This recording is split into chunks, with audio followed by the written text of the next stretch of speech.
Good morning student, class 9th। आज हम पढ़ रहे हैं 3rd चैप्टर रसखान काव्य खंड में, और सवये रसखान के सवये आज हम पढ़ रहे हैं।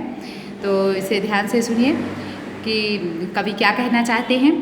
कवि जो है रसखान जी हैं, वो कृष्ण भक्त कवि हैं और वो कृष्ण भगवान से बहुत प्रेम करते हैं, और वो इतना प्रेम करते हैं कि वो उतना ही ज़्यादा ब्रजभूमि से भी प्रेम करते हैं, कि उनकी अनुरक्ति जो है ब्रजभूमि के प्रति भी उतनी ही है जितनी कि श्री कृष्ण भगवान से है। वे कहते हैं कि मानुष हो तो वहीं रसखानी, बसों ब्रज गोकुल गाँव के ग्वारन, जो पशु हो तो कहाँ बस मेरो, चरो नित नंद की धेनु मझारन।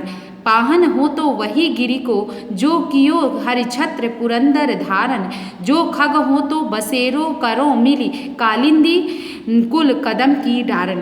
प्रस्तुत पंक्तियों में कवि रसखान जी कहते हैं कि मानुष हो तो वही रसखानी। रसखान जी कहते हैं कि अगर हे ईश्वर, अगर तुम मुझे, मानुष मतलब मनुष्य का अगर तुम मुझे तन देना तो मैं वहीं बसूं जहाँ रस की खान श्री कृष्ण भगवान का निवास है। अगर मुझे, हे ईश्वर, अगर तुम मुझे मनुष्य योनि प्रदान करना तो मुझे तुम वही जन्म देना जहाँ रस की खान श्री कृष्ण भगवान ईश्वर जहाँ निवास करते हैं, जहाँ श्री कृष्ण भगवान ब्रज गोकुल गांव के ग्वारन, ब्रज के गोकुल गांव में ही मेरे को जन्म देना। हे ईश्वर, अगर तुम मुझे मनुष्य की योनि प्रदान करना तो जहाँ श्री कृष्ण भगवान ने जन्म लिया है ब्रज के गोकुल गांव में ही मुझे जन्म प्रदान करना। जो पशु हो तो अगर मुझे अगले जन्म में तुम मुझे पशु योनि प्रदान करना तो मुझे वही जन्म देना जहाँ पर नंद बाबा की धेनु मतलब गाय जो है जहाँ पर बंधती हैं, मेरे को भी वहीं पर जन्म देना, और मैं जिससे कि नंद बाबा की गायों के साथ चर सकूं। कवि रसखान जी कहते हैं जो पशु हो तो जो अगर मैं पशु हूँ अगले जन्म में तो कहाँ बस मेरो, कहाँ मेरा बसेरा हो, मेरो मतलब मेरा, बस मतलब बसेरा, कहाँ मेरा बसेरा हो, चरो नित नंद, मैं वहीं चरूं, नित मतलब रोज, नंद मतलब नंद की, धेनु मतलब गाय, नंद की गाय जहाँ बंधती है मैं वहीं बंधूं और उनकी गायों के साथ रोज मैं चरूं। अगर तू, हे ईश्वर, अगर तू मुझे पशु की योनि प्रदान करना अगले जन्म में तो मुझे वही जन्म देना जहाँ की नंद की गाय बंधती हैं और उनके साथ मुझे चरने का सौभाग्य प्राप्त हो। पाहन हो तो वही गिरि को, हे ईश्वर, अगर मुझे अगले जन्म में तुम पत्थर, पाहन मतलब पत्थर, अगर तुम मुझे पत्थर बनाना तो वही गिरि मतलब पर्वत, उसी पर्वत का पत्थर बनाना को जो कियो हरि छत्र पुरंदर धारण, हरि भगवान ने जिसको पुरंदर मतलब इंद्र से अपने गोकुल गांव को बचाने के लिए उन्होंने एक उंगली पर पर्वत को, गोवर्धन पर्वत को अपने ऊपर धारण कर लिया था, छत्र के समान धारण कर लिया था। तो उसी गिर पर्वत का, गोवर्धन पर्वत का मुझे पत्थर बनाना। हे ईश्वर, अगर मुझे अगले जन्म में तुम पत्थर की योनि प्रदान करना तो तुम मुझे वही मेरा निवास हो जहाँ की उसी पर्वत में मेरा स्थान हो, जिस पर्वत को भगवान श्री कृष्ण ने अब इंद्र के प्रकोप से बचाने के लिए छत्र के रूप में जिस पर्वत को अपनी उंगली पर धारण कर लिया था, उसी पर्वत का, हे ईश्वर, मुझे तुम पत्थर बना देना। जो खग हो तो बसेरो करूं, अगर हे ईश्वर, अगर तुम मुझे पक्षी बनाना तो मैं वहीं बसेरा करूं। कहाँ पर बसेरा करूं? मिली कलिंद कुल कदम की डारन, जहाँ कलिंदी मतलब यमुना के तट पर जो कदम की डाल है मेरा बसेरा वहीं हो। हे ईश्वर, मेरा बसेरा वहीं हो जहाँ यमुना तट की जो कदम की डाल है मेरा बसेरा वहीं पर हो। तो वो कुल मिलाकर के श्री रसखान जी श्री कृष्ण भगवान की ब्रजभूमि में ही रहना चाहते हैं। वे भगवान से प्रार्थना करते हैं कि अगले जन्म में, हे ईश्वर, अगर तुम मुझे योनि प्रदान करना चाहे, मुझे कुछ भी बनाना, लेकिन मुझे गोकुल गांव में ही रहने का मौका देना। वो क्या कहते हैं कि हे ईश्वर, अगर तुम मुझे मनुष्य की योनि प्रदान करना तो मेरा जन्म वहीं करना और मैं वहीं निवास कर सकूं जहाँ ब्रज के गोकुल गांव के गाँव के ग्वाल बाल रहते हैं और मेरा जन्म वहीं मुझे प्रदान करना, जिससे कि मैं उनके साथ ग्वाल बालों के साथ रह सकूं। जो पशु हो तो अगर मुझे पशु की योनि प्रदान करना तो मुझे वहीं जन्म देना, जिससे कि मैं नंद की गाय के साथ रह सकूं और जहां नंद की गायें बंधती हैं वहीं पर मैं रह सकूं। पाहन हो तो अगर मैं अगले जन्म में मुझे पत्थर बनाना तो उस पर्वत का पत्थर बनाना जिस पर्वत को श्री कृष्ण भगवान ने अपनी उंगली पर धारण किया था। जो अगर मुझे पक्षी बनाना तो मेरा बसेरा वहीं पर हो जहाँ पर यमुना तट के नीचे जो कदम की डाल है, यमुना नदी के किनारे जो कदम की डाल है, मेरा बसेरा वहीं पर हो, उसकी डाल पर ही मेरा बसेरा हो। इस तरह जो है कवि रसखान जी कहते हैं। या लुकटी अरु कमरिया पर राज तिहु पुर को तजी डारों, आठों सिद्धि नवो निधि के सुख नंद की गाय चराई बिसारों। रसखान कबो इन आखिन सो ब्रज के बन नाग बाग तड़ाग निहारों, कोटिक एकल धौत के धाम करील के कुंजन ऊपर वारों। कवि रसखान जी कहते हैं, या लुकटी अरु कमरिया पर जिस लकड़ी को भगवान श्री कृष्ण जिस लकड़ी को लेकर के गाय चराने के लिए जाते हैं और जिस कंबल को धारण करते हैं, अगर मुझे वह लकड़ी और कंबल अगर मुझे मिल जाए तो मैं तीनों लोकों के सुख को त्याग सकता हूँ। अगर मुझे भगवान श्री कृष्ण जिस लकड़ी को धारण करते हैं और जिस कंबल को अपने ऊपर धारण करके गाय चराने जाते हैं, अगर मुझे वह लकड़ी और कंबल मिल जाए तो मैं तीनों लोकों के सुख को त्याग सकता हूँ। आठों सिद्ध नवो निधि के सुख नंद की गाय चराई विसारो, अगर मुझे नंद की गाय चराने का मौका मिल जाए तो मैं आठों प्रकार की सिद्धियों को, नवों प्रकार की निधि मतलब खजानों को के सुख को मैं त्याग सकता हूँ। मैं त्यागने के लिए तैयार हूँ। अगर मुझे नंद की गाय चराने का एक बार मौका मिल जाए तो मैं आठों प्रकार की सिद्धियों को, नवों प्रकार के खजानों के सुख को त्याग सकता हूँ। रसखान कबो इन आखिन सो ब्रज के बन बाग तड़ाग निहारो। रसखान जी कहते हैं, कब ऐसा होगा कि मैं अपनी इन आँखों से ब्रज के वन, बाग और तालाबों को देख पाऊंगा। तड़ाग मतलब तालाब को देख पाऊंगा। कोटिक एकल धौत के धाम करील के कुंजन ऊपर वारो। अगर मुझे एक बार ब्रज के गांव और अपनी इन आँखों से अगर ब्रज के वन, बाग, बगीचे और वहाँ के तालाब को देखने का मौका मिल जाए तो मैं कोटिक एकल धौत के धाम, मैं जो है करोड़ों जो चंद्रमा की कलाएं हैं वे सारी मैं उस पर वार सकता हूँ और अपने ऊपर करली के कुंजन जो कांटेदार जो वृक्ष है करली का, उसे मैं अपने ऊपर धारण कर सकता हूँ।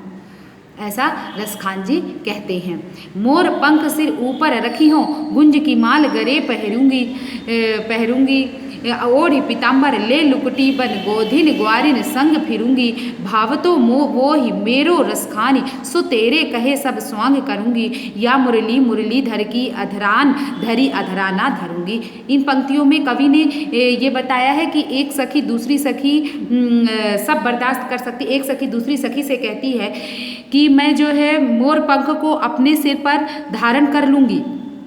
मोर पंख से ऊपर रखी हूँ, मैं अपने ऊपर जो है मोर के पंख को धारण करूंगी, अपने ऊपर रखूंगी और गुंज की माला गले पहनूंगी। और जो श्री कृष्ण भगवान गुंजों की माला पहनते हैं मैं उसे अपने गले में पहन लूंगी। ओढ़ी पीताम्बर ले लुकटी, और मैं पीले वस्त्रों को धारण कर लूंगी। और जिस तरह वो लकड़ी हाथ में लकड़ी लेकर वन को ग्वालों के साथ गायों को लेकर के उनको चराने के लिए जाते हैं, मैं भी उसी तरह गायों को लेकर के चराने के लिए जाऊंगी। भवतो वो ही मेरो रसखान सो तेरे कहे सब स्वांग करूंगी। और जो मेरे रसखान जी कहते हैं कि जो मेरे भगवान श्री कृष्ण करते हैं, जो उन्हें अच्छा लगता है, मैं वो सब कुछ करूंगी। तेरे कहे सब स्वांग करूंगी। जैसे भगवान श्री कृष्ण करते हैं तू कहती है तो मैं वे सारे स्वांग करूंगी। या मुरलीधर की, लेकिन ये जो मुरलीधर अर्थात श्री कृष्ण भगवान की जो ये मुरली है उसे मैं अधरान मतलब अपनी होठों पर धारण नहीं करूंगी, क्योंकि वह झूठी हो चुकी है। इसलिए मैं इस मुरली को अपने होठों पर धारण नहीं करूंगी। जैसा तू कहेगी मैं वैसा करूंगी, लेकिन मैं इस मुरली को अपने होठों पर धारण नहीं करूंगी। तो एक सखी दूसरी सखी से कहती है कि हे सखी, मैं मोर पंख जो है उनका श्री कृष्ण भगवान जिस तरह सिर पर अपने मोर के पंख अपने ऊपर धारण करते हैं, मैं भी मोर पंख धारण करूंगी और गुंजों की माला अपने गले में पहनूंगी और ओढ़ी मतलब ओढ़कर पीले वस्त्रों, पीताम्बर मतलब पीले वस्त्रों को पहनूंगी, धारण करूंगी और हाथों में लुकटी लकड़ी लेकर और बन गोधिन और बन जाऊंगी और गोधन मतलब गायों को लेकर के ग्वालों के संग मैं फिरूंगी। जिस तरह भगवान श्री कृष्ण फिरते हैं मैं भी फिरूंगी। भावतो वो ही मेरो रसखान, जो मेरे भावतो मतलब अच्छा लगता है, जो मेरे रसखानी मतलब रस के खान अर्थात श्री कृष्ण भगवान को जो जो मेरे रसखान को अच्छा लगता है मैं वो सारे सॉन्ग करूंगी। जो तेरे कहने पर सारे मैं वो सॉन्ग करूंगी। या मुरली, लेकिन मैं ये मुरली जो मुरलीधर की है, जो ओठों पे उन्होंने रखी है, मैं अब वो अपने होठों पर ना रखूंगी। अब उनकी अधरान धरी अधरान अधर की, उनके ओठों पे रखी हुई इस मुरली को मैं अपने ओठों पर धारण नहीं करूंगी। ऐसा वो सखी दूसरी सखी से कहती है। इसके बाद आते हैं नेक्स्ट पद में काननि दे अंगुरी रही वो जब ही मुरली धुन मंद बजे हैं, मोहनी तानन सो रसखानी अटा चढ़ी गोधुन गए हैं तो गए हैं, तेरी कहों सिगरे ब्रज गोल लोगनी काल्हई को कितनो समझे हैं, मायरी वा मुख की मुस्कानी संभरी ना जय हैं ना जय हैं ना जय हैं। काननि दे अंगुरी रही वो, मैं अपने कानों में उंगली को लगा लूंगी जब ही मुरली धुन मंद बजे हैं। जब मुरलीधर जो है भगवान श्री कृष्ण जब मुरली की मधुर धुन बजाएंगे और जब मुरली की धुन मुझे सुनाई देगी तो मंद मंद जब वो मुरली की धुन को बजाएंगे तब मैं अपने कानों में उंगली लगा लूंगी, जिससे मुझे उनकी मुरली जो है मुरली की धुन सुनाई ना दे, क्योंकि वो मदमस्त करने वाली है और काम में मन नहीं लगता। और जब उनकी मुरली की मधुर ध्वनि सुनो तो उनके पास जाने की इच्छा होती है। इसलिए मैं अपने कानों में उंगली लगा लूंगी जिससे कि उनकी मुरली की धुन जो है सुनाई ना दे। मोहनी तानन सो रसखानी, मैं भगवान की जो मोहनी तान है, मोहने वाली है, वो उसको जब मैं रसखान की भगवान श्री कृष्ण की जो मोहनी है मोहनी तान को सुन लेती हूँ तो अटा चढ़ी गोधन गए हैं तो गए हैं, मैं अटा मतलब अटारी पर चढ़कर मैं उनके देखने लगती हूँ कि वो गाय लेकर के जो है किस तरह अपने गायों को लेकर के वो गाय चराने के लिए जा रहे हैं। मैं भी अपनी अटारी पर चढ़कर उन्हें देखने लगती हूँ। टेरी कहों सिगरे ब्रज लोगन, और लोगों को ब्रज के लोगों को मैं आवाज़ उस पर अपनी अटारी पर चढ़कर जो है मैं लोगों को टेरी मतलब आवाज़ ब्रज के लोगों को देने लगती हूँ। काला ही को कितनों समझे हैं, लेकिन ब्रज के मुझे लोग कितना भी समझाते हैं लेकिन मेरे समझ में नहीं आता। माई रीवा मुख की मुस्कान, उनकी वो मुस्कान देखने के लिए मैं छत पे चली जाती हूँ और मैं सब कुछ भूल जाती हूँ। ये मायरी मतलब अपनी माँ को संबोधित करते हुए वो ग्वालन कह रही है कि ए माई, मैं अपने उसकी मुख की मुस्कान संभली न जाए हैं, उसकी मुख की जो मुस्कान है वो संभाली नहीं जाती। मैं उसको देख लेने के बाद मैं अपने आप को संभाल नहीं पाती और अब मैं उसकी मुस्कान को देखने नहीं जाऊंगी और नहीं जाऊंगी। तो ग्वालन जो है वो कह रही है, वहाँ की ब्रज की गोपियाँ जो हैं वो कह रही हैं कि मुरलीधर की जो मुरली है वो जब मधुर तान मंद मधुर तान सुनाई देती है और जो मधुर बंसी वो बजाते हैं वो मन को मोहने वाली है। तो जब मुझे कल सुनाई देगी तो मैं जो है अपने कानों में उंगली रख लूँगी जिससे कि मुझे उनकी वो मुरली की आवाज़ सुनाई ना दे।